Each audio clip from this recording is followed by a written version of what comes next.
ganda nun ay magagaling kay Romel Placente. Puso mo. Hi! Direk, kamusta po? Okay naman po. Ito bang dalawang to, walang ano? Anong kaibahan pala nitong GL movie nyo sa ibang GL na naipalabas na before? Okay, ang Upuan po, kaibahan niya with other GL is the story of Upuan was told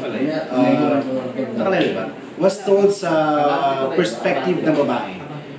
When I did the script of Upuan, I interviewed lesbian people na may partner na nangyari sa kanila, and inisa-isa ko talaga kung ano nangyari sa buhay nila. So this was told not on my perspective, but on the perspective po ng mga lesbian. Thank you. Ano magiging role mo dito kay Chris at saka kay Nika? Parang sila yung ano talaga mag-jowa, tapos ikaw yung third wheel, parang gano'n? Parang medyo gano'n. Bali, ako po si Sean. Ako po yung husband ni Christina. Yung name, Krista Miller. So, yun po.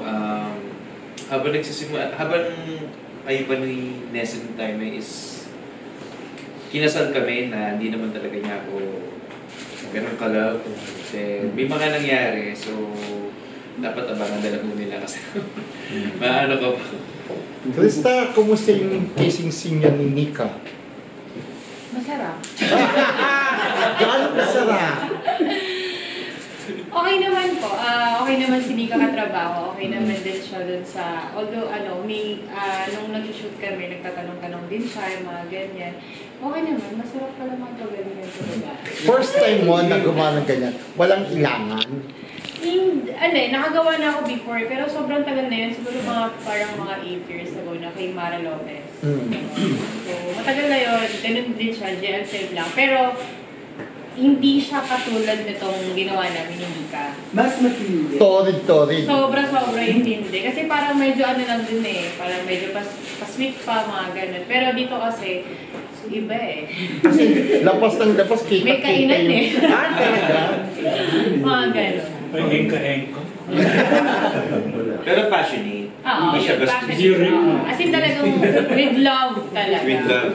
Pero kung ikaw ba, meron naligaw sa'yo ng ganyang kapom, same sex? Why not? Diba? Wala naman tayo sa gender eh.